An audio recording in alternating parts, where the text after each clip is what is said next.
Well, hello everybody. It's that time of the month again. It's Rowing Chat, and I'm Rebecca Caro here with a different time this month because our guest is in the UK. Hello, who are you and what do you do? Good. Well, am I allowed to say good morning? It seems inappropriate if we're going all around the world. So, good day to you wherever you are. My name's Wade Hall-Craggs. I am the senior rowing coach at Durham University. We are a collegiate university in the north of England, which means we've got somewhere around 1,000 students rowing. We are a high performance program for GB Rowing. It means that we have two coaches funded by GB Rowing and their high performance program to put athletes into the GB teams. But on top of that, we also have a very wide participation base. We have 16 colleges who will have up to 100 members, but then we also have some moribund ones with only a handful.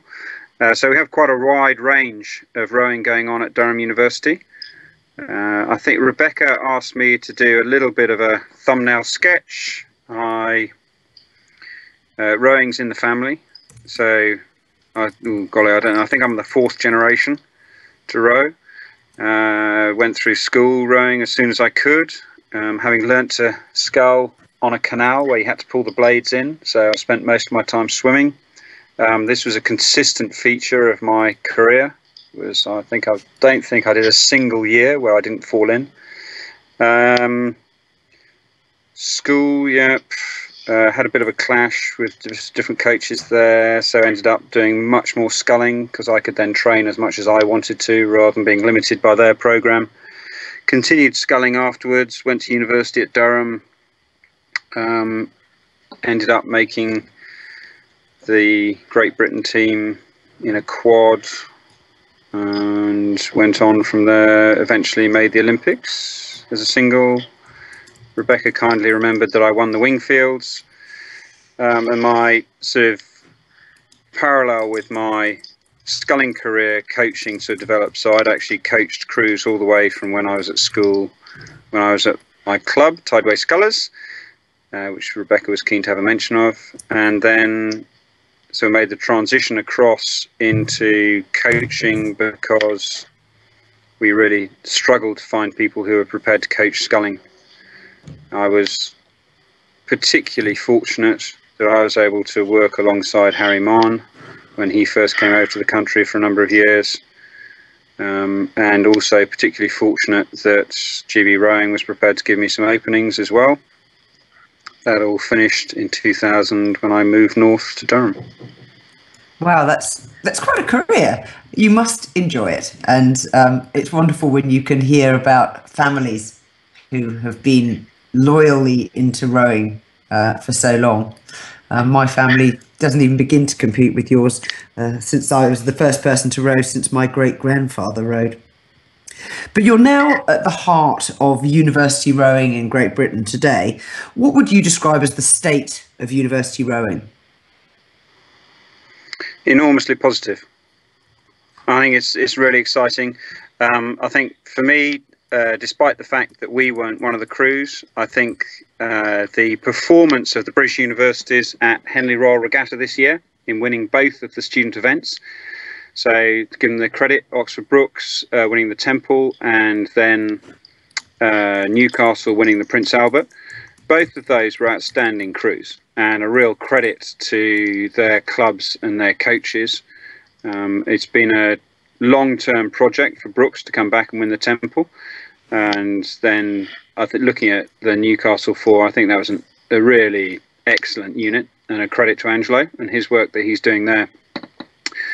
On the other aspects, I think looking forward, the interest of British rowing now in universities, prompted by Sport England, to recognise the enormous asset that the university sector is.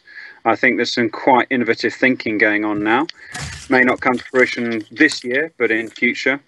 Looking back a little bit, the association with GB Rowing has been enormously positive for the sector in aligning itself with the GB trial process, so talented athletes can row for their university and progress their GB sort of aspirations side by side rather than clashing. So historically, I think the alignment between BU.C.S and the GB system has been very useful. If we look wider, then look at the numbers involved, it is huge. So BU.C.S Regatta, which is May Day bank holiday, is, I think, the largest rowing event in the country. And the sheer numbers of people coming in. So we're having to run time trials for the beginner events. And this would be an aspect of the university sport I would dwell on a little bit. But we limit it to 72 so 8s and coxed 4s. Wow, because we have more interest in, yeah. From how many universities? 72 8s and 4s. This year at the B.U.C.S Regatta, we had over 70 universities represented. Wow. And just to clarify, B.U.C.S stands for? British Universities and Colleges Sports. Perfect. So it's the umbrella body for all sports. Yep. It's the amalgamation of the old B.U.C.S and U.C.S, which happened in about 2007, I think. I might, Rebecca, if I might, just come back to the point about numbers and capacity.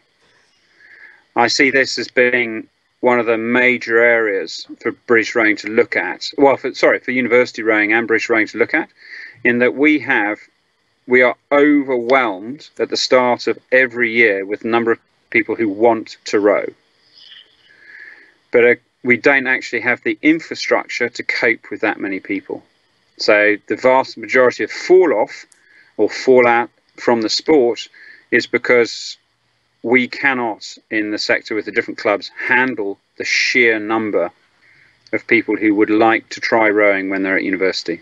So the limitation is the limitation the access to the number of boats and coaches? You look at our coach to athlete ratio in the university sector, it's pretty pitiful. So a lot of the students who might have learned to row in year 1 of an undergraduate degree then become a coach in year 2? Well, actually, statistically, they're more likely to give up. Oh. So if you look at the British rowing figures, registered membership, the biggest fall off in membership is between the first and second year of university. And you put that down to what? Some of it may be the demands of the sport, and that could be a criticism of the sport, in that it's like we have a single stream, and you're going to be a competitor. In which case, if you want to be competitive, you've got to train pretty jolly hard, and our competition structure isn't sort of subdivided enough to allow people to be a little bit more recreational about their involvement in the sport.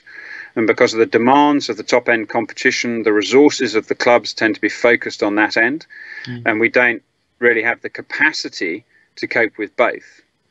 And to a certain extent, this is a replay of the 19th century when we went from boating to rowing, and then the fleets divided. But that might be a bit of a historical point. So what you're saying is that university rowing actually is in robust health, but is actually bumping up against problems of capacity due to more enthusiasm than they can handle. No, it wasn't quite what I said. I think I'd say it's a phenomenal lack of investment and resource. Is it a problem that you think is going to get resolved in the medium term? Yes, I'm quite excited by some of the discussions that are happening with our governing body in British rowing. I think this will be a consistent theme to some of my answers to the questions that you're posing around, and this is a drum that I've been banging with the sport for a while, is the university sector is an enormous resource. So the universities are huge institutions, and they actually have a lot of things that they can draw on, a lot of assets that they can draw on to help the boat clubs if the boat clubs align themselves with what the institution's goals are. And is this down to Neil Chugani's leadership at British Rowing, or is this a discussion that has preceded his arrival? That's a really good point. Neil and I were due to meet this summer. Unfortunately, I was ill and we didn't follow up on that. I think he's aware of the potential, but I would say the driver at the moment is probably Anna-Marie Phelps. Fantastic. And of course, she started rowing at university, having had no exposure to the sport before, so she's a product of the system. Indeed. So when you first arrived in Durham, what was happening in the rowing club? And I say club meaning all the collegiate clubs plus the university club, because you obviously have an interest in all of them, although you only work with one directly. Yeah, it's Gary, that really you got to you're sort of dusting off cobwebs of what was in the past. I was employed to coach the men. The club that we now know as Durham University Boat Club was actually two separate clubs. There was the men, which is Durham University Boat Club, and the women, which is Durham University Women's Boat Club. And the interaction between the two was minimal. And the college rowing, I'm afraid, was on a bit of a wane. It was not so big. We didn't have such high numbers, and it was not so active.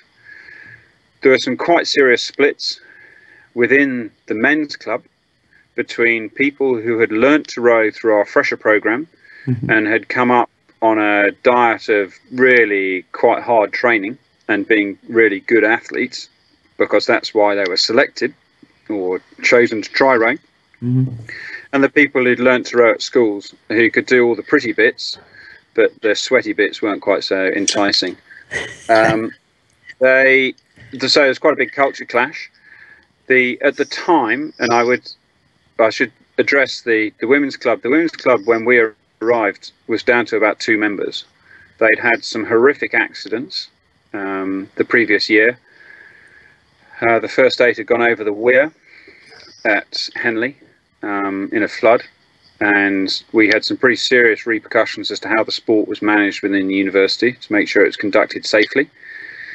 We had only a few years previously, we'd had a pretty horrendous minibus accident when it was towing a trailer, and the minibus had jackknifed and thrown someone out onto the motorway and they were killed.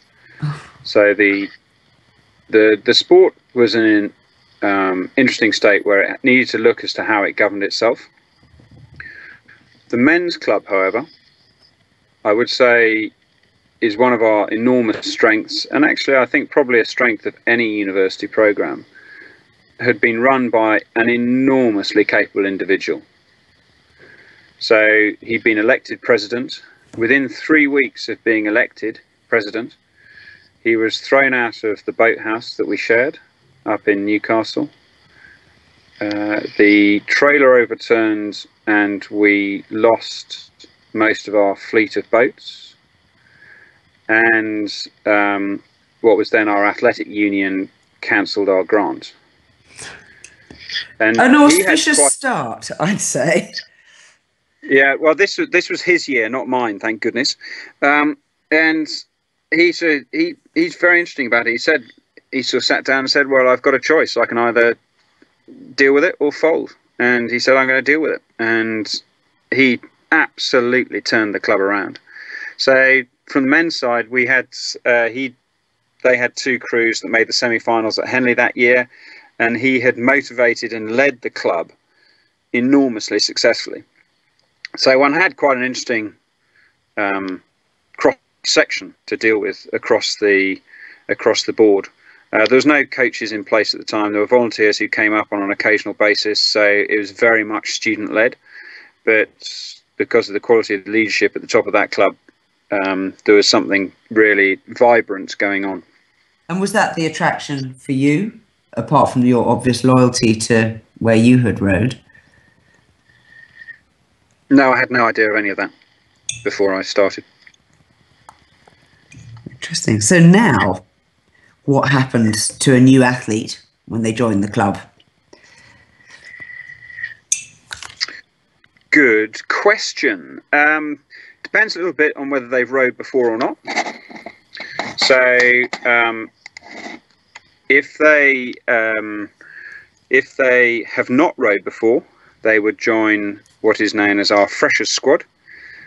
This was set up in 1989-90 by the former coach at Durham University, Eric Halliday, who perceived that we were not recruiting the calibre of athlete we had in the past.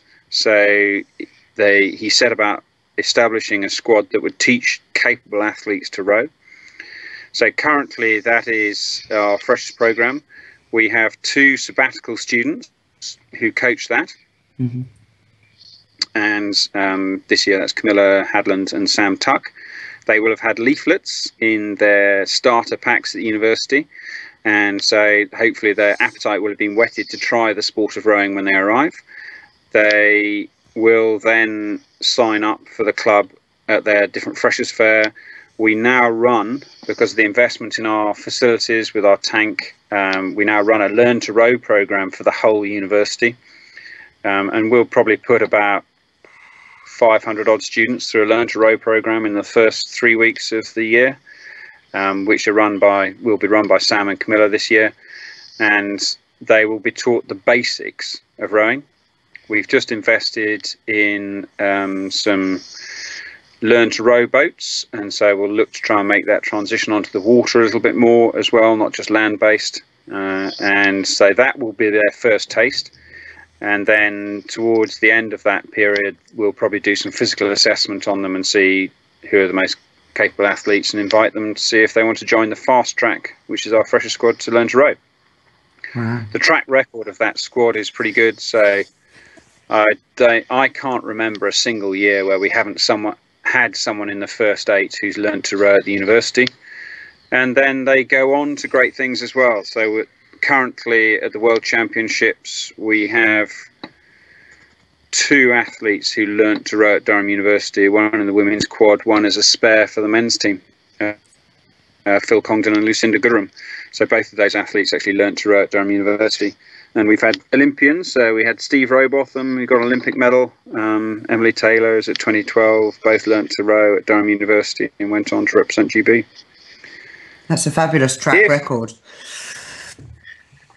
If, however, you've rowed before, there's a different thing, but we can move on if you wish. No, let's hear about what you've rowed before. And the reason I want to dwell on this, Wade, and I'm delighted that you're giving so much detail, is because I'm hoping that what you're saying is a model that other student rowing clubs who perhaps don't have a full-time professional coach like Durham does, that they can copy and learn and shortcut the education process. So please, let's hear about what happens if I arrive in Durham and I already know how to row. Yeah, I've got a small caveat there, Rebecca, in that especially if you're a student running your own club, is being aware of the wider support network through the university. There's an awful lot of issues. You know, this business of people starting university is a huge change in most people's lives. And as a student coach and a student exec, there are issues that arise with individuals as they make those transitions, which are way beyond your pay scale to deal with. So one of the first things that I would recommend is going to the university and checking out what are the support networks within the university. Whether it's as simple as the GP system, so and then also, is there a doctor who's actually interested in sport, or are they just going to say, there dear, 3 months rest, and you'll be fine? Are there academic tutors, or we have tutors within the colleges who sort of deal with student welfare, and so the sort of aspect of work-life balance, with balancing their academic work and sort of time management skills. So are the professionals in place who can help with that? And then also potentially at the start of the year, giving seeing the club down and recognising the pressures that they will be under at certain times of the year, academically or training wise, and making sure that they don't clash, and that people have is looking at the lifestyle that allows them to recover and enjoy all aspects of being at university. Yeah, I would say with we're starting this year a number of talks actually across the board. Team Durham, which is the umbrella organisation for sport at Durham University, are doing a number of addresses around time management, nutrition, and also we're having a presentation from our counselling service. So we have, I think we're the only university in the country that has a full-time professional devoted to eating disorders. And I think the issues around, for want of a better phrase, mental well-being, we're receiving students who are fast-track students. You know, they're really high caliber. Quite a few of them have been in academic institutions where they're under quite a bit of pressure to make the academic grades. Yeah. So they arrive with us with those same expectations, but with a totally different support structure. Yeah. So and for them for them arriving here, until we make them aware of those support structures, they think they're on their own. Yeah. Yet actually there are a number of professionals, and their well-being as students is really important to the university. And so as a student club, I would implore you to make yourselves aware of what services are available throughout the university so that you can help direct people, and then being upfront with your members about when are you going to, you know that when your exams are coming, you know your athlete's going to be under pressure then. So from day one, for heaven's sake, make sure that they're doing their flipping work. Because Absolutely. it's at university. Yeah, you're there. Yes, exactly. So going back then to the athlete who arrives already knowing how to row, what's she going to be put through? Well, there's an integration process that's going to start with our pre-season. Ours is due to start in a week or 10 days time. So what we found in the past is that there's so much for them to cope with, that if we put our pre-season directly before the start of the term, we were finding people were just exhausted about halfway through the term, and we're getting breakdowns. Now, I'm not saying that doesn't still happen, because the temptation to burn the candle at both ends when you arrive at university is considerable. But what we've chosen to do to try and mitigate that is that we get them up for a fortnight and then send them home for a week before the start of term, so they just get a chance to recharge their batteries before the absolute mayhem that is induction week kicks off. We will spend that period so screening people, both looking at their technical ability, their physical ability. We've got a team of physios that we work with here who are enormously capable. We borrow the GB screening system to look at people's flexibility, then work with our S&C coaches on whether the movement patterns are correct and whether they can lift, you know, like basic squats and things like that. So not only have they got the flexibility to get into the right positions, but they've got the strength to do it as well, and the right movement patterns. So that first 2 weeks will be sent to assessing people both physically and technically, to see what areas we need to work on with them and they need to work on. And then for me, one of the big goals of that period is to allow the new students to get to know who's in the boat club. So to make some friends, make some associations, get to know the way around the training facilities, the city. And so when things kick off in induction week, they already know something and are just a little bit more confident. So it isn't all new, and they've got a little bit of an idea about what they want to achieve while they're at university.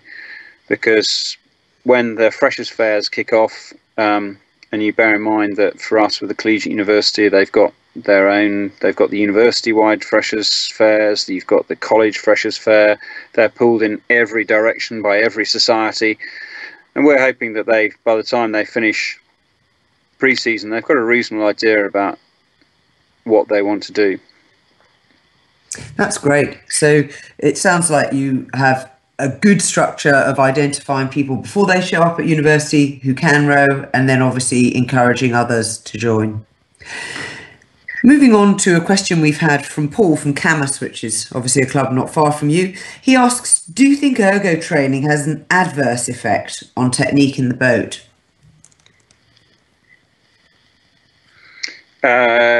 Right, good question, Paul. I have to say, really fit for what is my usual answer to this sort of question about the ergs and stuff. And so if you're using an ergo to train, what are you training for? So yes, you're absolutely right, Paul. There are a whole lot of things that you can do on the ergo that would be detrimental in the boat, but what's the point? So if you're training for an indoor competition, get on with doing it because it works for you.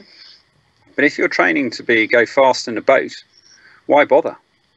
Why bother training in a habit that's not going to work in the boat? So you need to think a little bit about what the ergo's for. It is still an enormously useful tool for training, the rowing stroke. And I think there are habits. I think he's absolutely right. There are habits that you can develop on the ergo which are not necessarily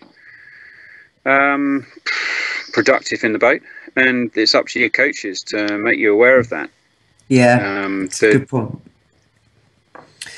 So yeah, it's a goodie. We've just had one question from a listener who's live with us on the stream, and they've asked, how can the university club use the college rowing base and the college's gain from the university boat club's programme? So there's a nice question about how each feeds off each other positively. Yeah, that's a really interesting question, and one that's been posed to me by the college heads before now.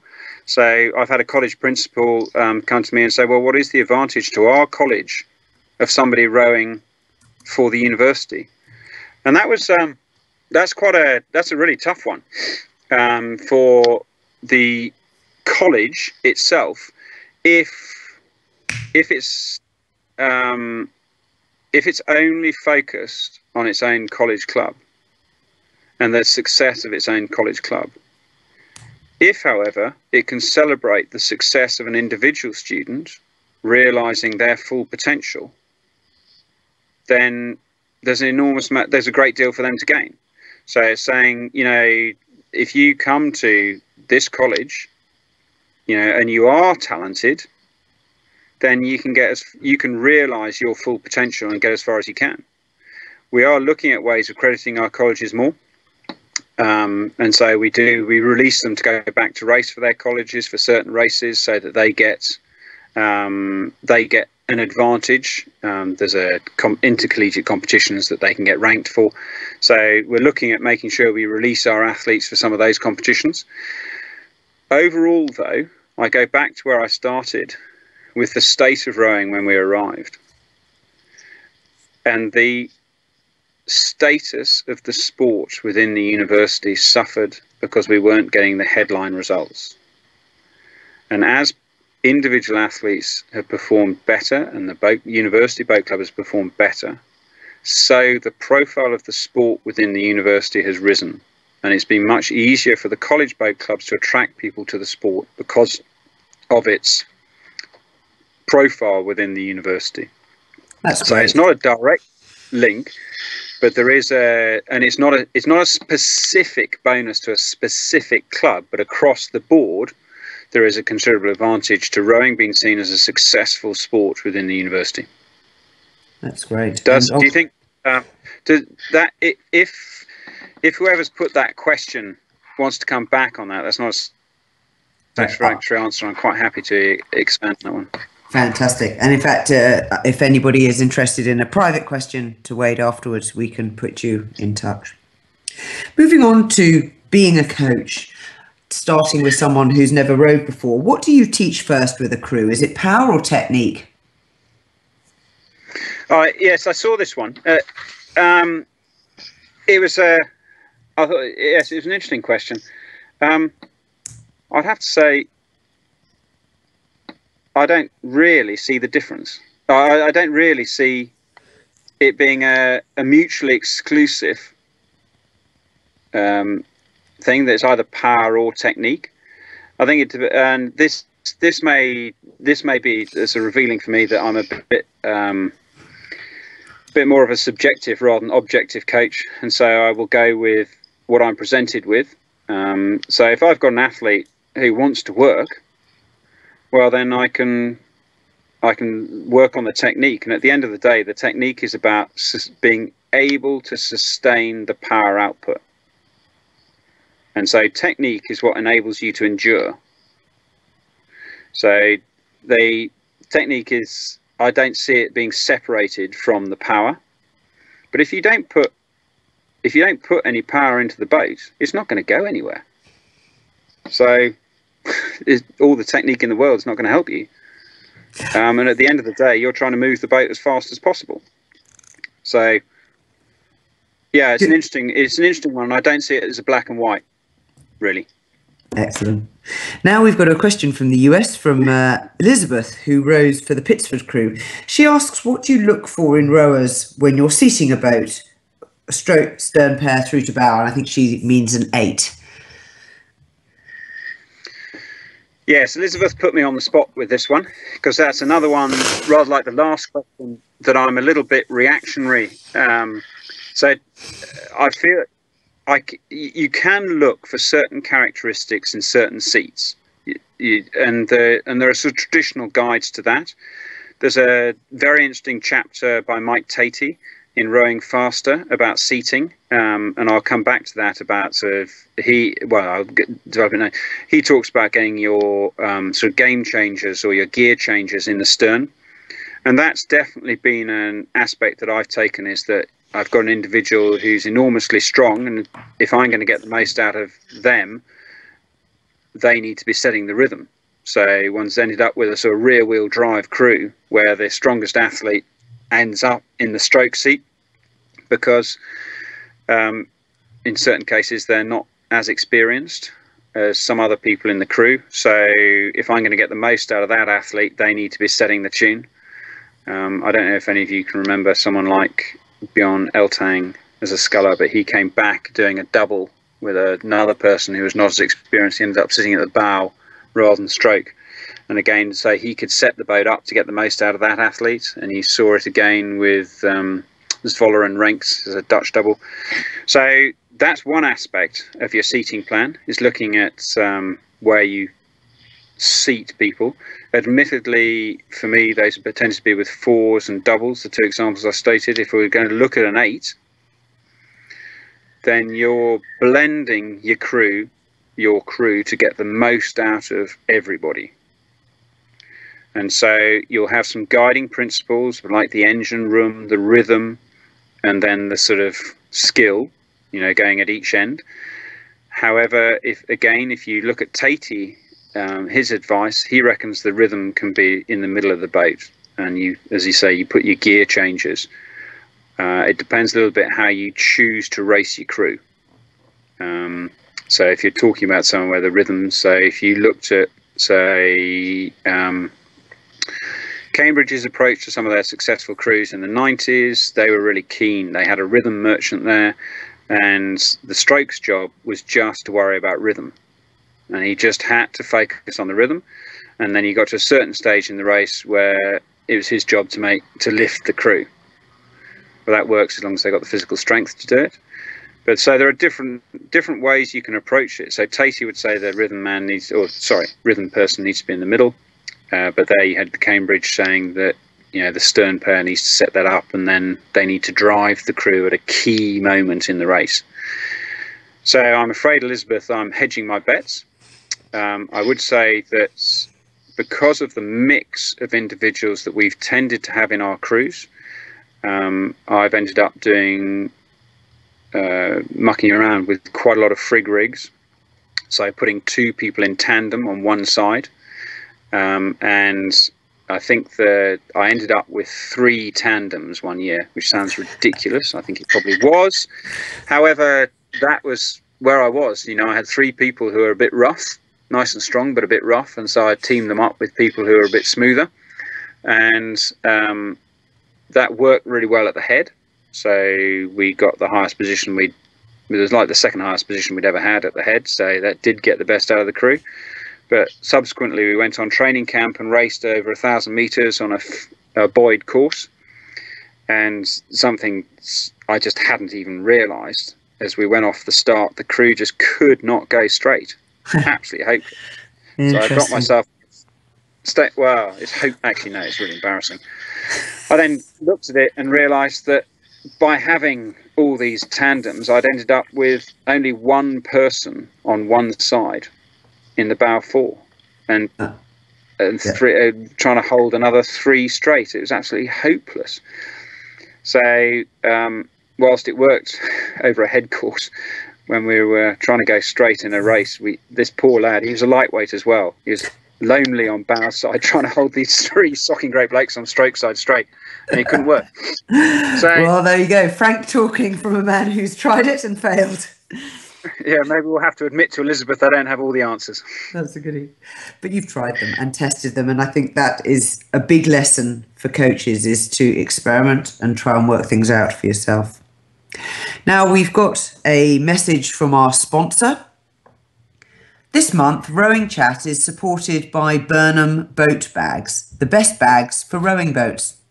Each bag's made to precisely fit your boat. It is cut from a pattern that's sized on the boat builder's precise design, so you get a snug fit. Riggers, fins and rudders have Velcro seals cut through the fabric seams. Better still, each bag has a quilted lining to protect the hull, and the fabric is Sunbrella brand, the #1 marine fabric. It repels ultraviolet light, is water repellent, breathable, and resists mildew, further protecting your boat. Row Perfect UK sells boat bags, sculling bags, and oar bags and rigger bags for singles, pairs and doubles, 4s, quads and 8s. Patterns for boats built by BBG, Carl Douglas, Fluid Design, Wintec, Filippi, Empacher, Hudson, Resolute, Vespoli, Sykes, Stamfley, Sims and Janasek are already in our pattern library.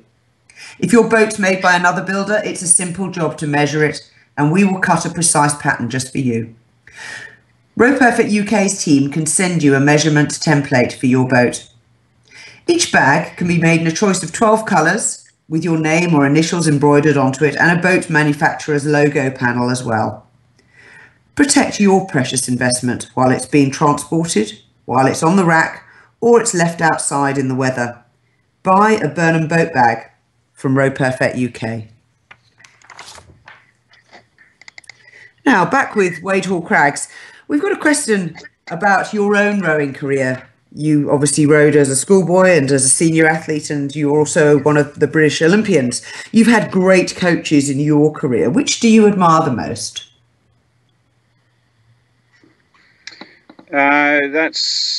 Yes, I ought not to pause and at the start of that one. I should be able to come out cleanly and clearly. I think because of the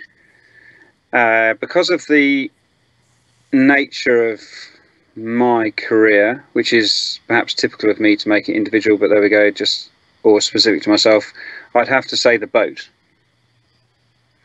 And I have spent, now there's a number of sort of different aspects of this that enabled me to do that. Much of it was spent, because much of my time was spent in the single scull. Watching my wake and my puddles, I learned to read those, and they taught me an enormous amount. Just looking at, trying to keep the wake narrow, making sure it wasn't checked at either the catch or the finish, and the distance from the puddles. And those are really key aspects. From outside the boat, I would have to say that my time spent with Harry was enormously influential. And so sitting in the launch, so I tended to have to drive it for him. I'm sure he would prefer to drive it. I'm sure he would have preferred me not to be there, but there we go. That was very interesting, being able to I could just watch the boat. I could hear what he would say to the crew and just watch what the response was on the boat. And that taught me an awful lot about watching it. And then the other thing I would say is with that, it was my time spent at Tideway Scullers, watching mainly the old veterans actually go up and down the river and looking at what they did when their boat accelerated and what they did to do that. Again, was really instructional. Okay, it wasn't very good, but it was actually, I think you can learn an awful lot from people doing it wrong. Not that I'm saying all the veterans were doing it wrong, but it was quite obvious. But there are different aspects to coaching, which I think I would credit other coaches with. So Harry's feel for the boat and timing to it and rhythm and being able to, and the time I spent with him was enormously influential. If we're looking at the coaches that I had, Penny Tudor, her sheer knowledge and organisation and so on was excellent. I've had a little bit of time with Jürgen, and actually I would say there are 2 or 3 technical things that I still use regularly that Jürgen gave me. Really basic, useful things. If we're talking about managing a club and a crew and creating an atmosphere that people enjoyed, I would have to single out Eric Halliday, who was my coach at university. Mm-hmm. And every single person who rowed under him will have a version of his voice and a version of the stories he used to tell as we sort of huddled in a boiler room at the back of the dusty boiler room at the back of the boathouse while he smoked his pipe, or tried to smoke his pipe, as it got soggy in the launch or something like that. And his commitment to the individuals and the crew, and his way of smoothing over angst within the club. And I would have to say that he had to call me up a number of times around that. So I wouldn't say I was necessarily terribly helpful for him. I've come across more recently some other coaches that I would single out as being influential. If we're talking if we're talking about being in the same league as Harry and being someone who could come in and have an influence or have a dramatic effect on a crew in a short space of time, I'd single out John Faulkner, who lives in Denmark. He's been working with the Dutch national team. He used to work with the Danish Olympians, but totally different style. So Harry, you would get a lot of talk a lot of the time. John Faulkner watches, and then he has these key little nuggets that he gives the crew to work with, and you can see the crew cogitating on that as they go along, and you can see the impact it then has on the crew. But it was only a phrase, it's only a single goal, and it's fascinating seeing how that works. And then on other aspects of coaching, in running a whole selection system and smoothing out, I would single out Richard Bolton, running the junior system in GB. If we're talking about another coach whose physiology and basic and training program is exceptional, Darren Whiter. At schoolboy level, I've been lucky enough to do some coaching alongside Alex Henshelwood, and wow, he's definitely a bit of a swan, Alex. But interesting that the GB system doesn't seem to have swept him up, that he's back again with schoolboys. Is it interesting? Surely that's a personal choice. I don't know. I don't know if he's been asked. Well, I think there are some quite serious issues for any coach, and around lifestyle. And, he has a young family. Yes. Well, yes, but you look at the athletes in the squad now, and you look at the coaches. then I think that's actually a really serious issue for professional coaches. As in, it's Really dead serious. man's shoes. You won't get a job at the top because there are already good people who've been in the job for years. No, absolutely not. Tell me what the issue is. Balancing your family life and your career. Mm-hmm. I think that, you know, you look at the amount of time that those coaches and athletes are away.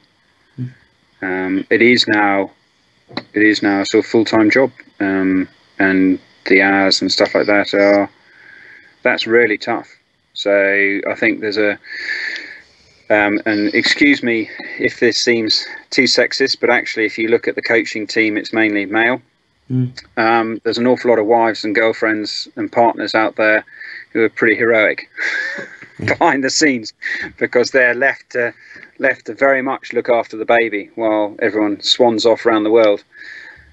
Yeah, it's very like the military in many respects, and having had some insight into how they work, they go out of their way to ensure that the wives and girlfriends and partners left behind are well looked after, and there's a massive support network because they recognise the issue. That's a good point, a good analogy. And then I'm going to give a name check to one more coach before we move on, and that would be Tim McLaren. And the simplicity, I love his delivery and just how calm he is about it. But he's potentially, I think, another swan in that he's looks frightfully calm, and I think there's a fearsome amount of work that goes on beneath the surface. You're right, there is. Fantastic. So you yourself, Wade, are known as being a technical coach. Why is that? I would have to say I didn't know I was. I think if I'm going to be, because what really inspires me is watching the boat and allowing the athletes to get the most out of it, all the crew, and saying, what I really like is being able to, I think that the sport's hugely honest, and the more you put in, the more you get out. And if you're not prepared to put anything in, you won't get anything out. But for me, watching a boat, if I can get more out of the boat for the athlete doing less, or potentially get more out of the boat, just get more out of it than they're putting in, that really enthuses me. So that's what I enjoy doing as a coach. That's fantastic. We've now got a question from Erin from the Spokane River Rowers Association in the States, and she asks, what performance advice can you give to competitive rowers who are nearing the age of 40? Yes, I saw Erin's question, and I assumed she was a mature student, or is she a lecturer, since we're focusing on university sport. And I had a question. I'm afraid, Erin, I'm answering your question with another one, and I'm asking her, why does she enjoy the sport? Because for me, the recent articles that are coming out is saying that actually the training advice for sort of top athletes is applicable to veterans or masters as well. So you wouldn't change the basic training principles. And we're seeing now, as people continue to train later in life, they get the same sort of returns for maintaining their training in the same sort of structure. But you've got to manage that alongside other priorities, whether it be your family or whether it be your job. And so, you know, you're looking at potentially taking a leaf out of Bob Janicek's book when he arrived in the UK. And if you're not able to train as long as a younger athlete, then you probably need to change the intensity. Of course, as you increase the intensity, you run the risk of more injury risks. And this is the sort of basic GB rowing model, that, you know, the low intensity, high volume is what makes for the most sustainable method of producing top athletes. But if you're nearing 40, you've got some other pressures on your time. And so for me, the question to Erin was actually, why does she enjoy the sport? And that would be the most important thing to make sure you're getting out of your training. And your performance, I'm sorry, Erin, is more about that aspect of what you enjoy from the sport and making sure your training allows you to achieve that. Great advice, thank you. Have I just dodged the question a bit there? Teensy bit, but I'll make sure that Erin knows that she can come back for a second jab at you. But only if she answers my question. Now, a question from Glennis, who asks, how do you coach the position of the arms at the finish? What specific words or phrases do you use?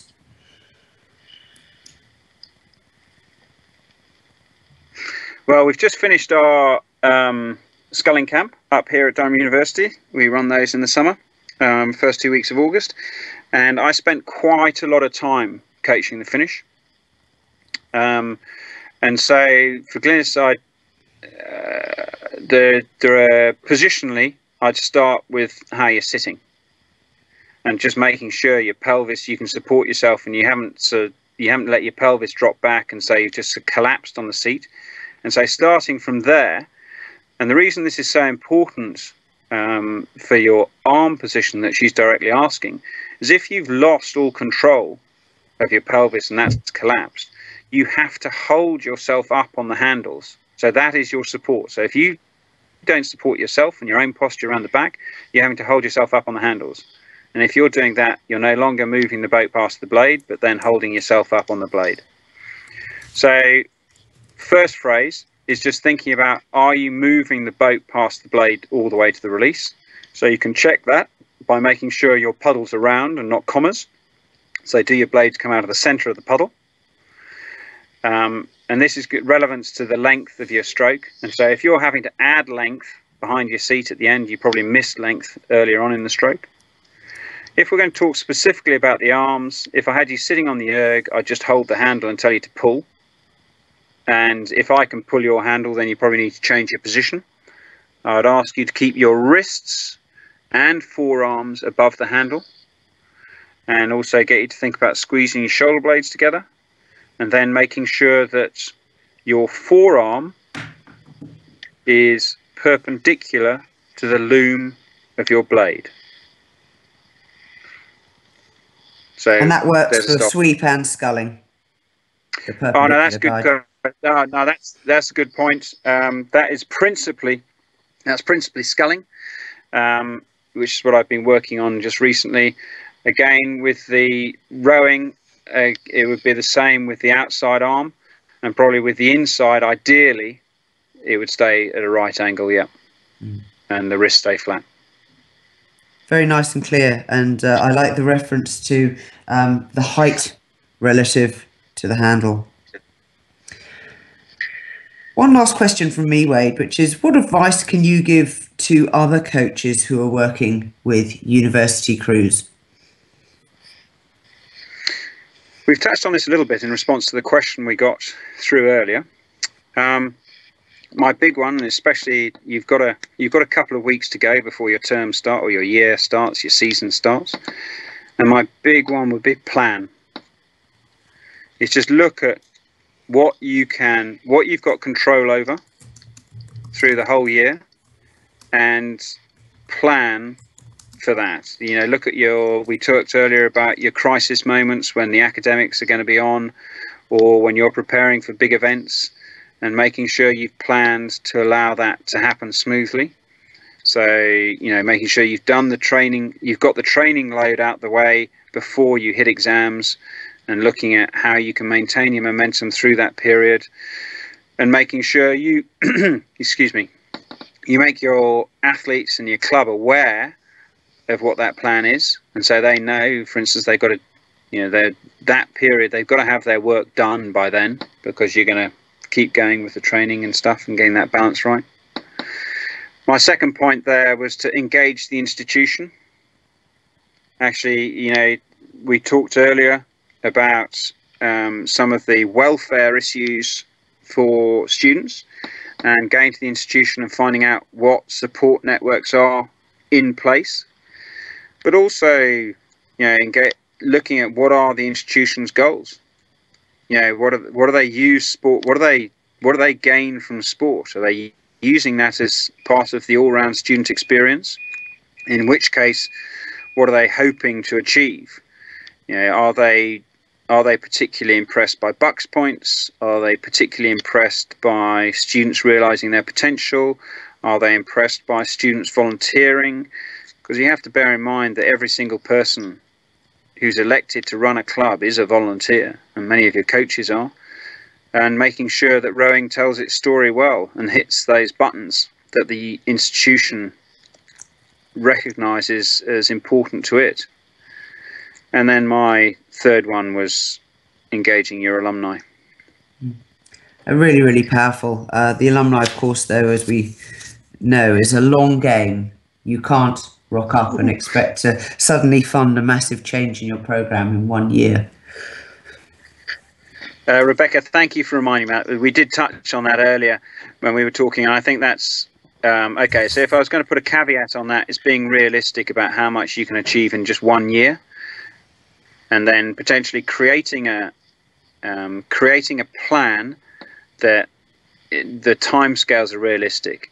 And just while the crusading zeal of some of our more capable students mean that you can achieve an enormous amount in a year, you've also got to be realistic that all the institutions are no different to a super tanker. It's going to take flipping miles to turn the thing round. So trying to find say if you've got someone who's a PhD student who's going to be in position for a while, that's an asset. But look at the continuity from 1 year to the next and trying to establish somebody who's going to keep an eye on that continuity or help with that continuity. If it's a member of the alumni, a member of this university administration, who is going to help maintain continuity for the club once it's developed that plan. Fabulous. We have a question from a listener who's asking, how do you expect Durham to do this season? Full of optimism. I bet you say that every year.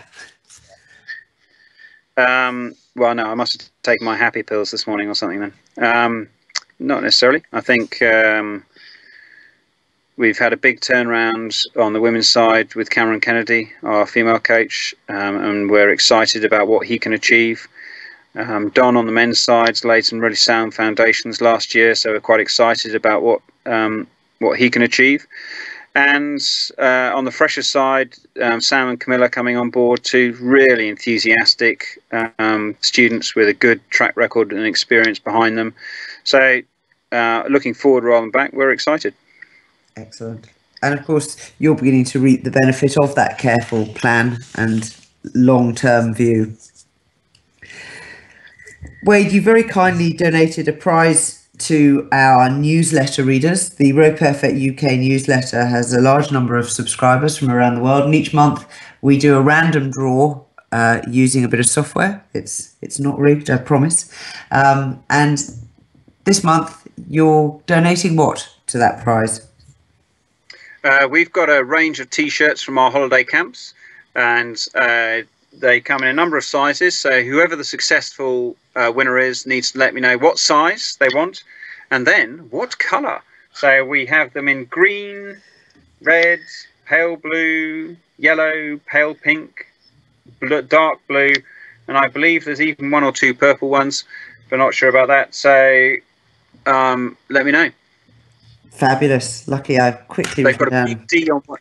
Sorry, they've got a big D on one side and Durham. Ooh, what have they got on the back? Team Durham Holiday Camps on the other side. Lovely. Thank you. That is fantastic. And we'll do that as usual. Draw will be on the last day of the month. So the 1st of September, the blog post at rowperfect.co.uk/news will announce who the winner is, and we'll be emailing them direct. Any last questions for Wade before we wrap up? This is great. This is the moment where it's utter silence. Wade, it's been delightful catching up with you again. Thank you very much for giving us the insight into the work that you've been doing over a considerable period and your very generous advice to others so that they can shortcut their own learning. Thank you. Rebecca, I just it's probably because they've all fallen asleep. That's why it's silent. But I would also say that, you know, if the stuff that with the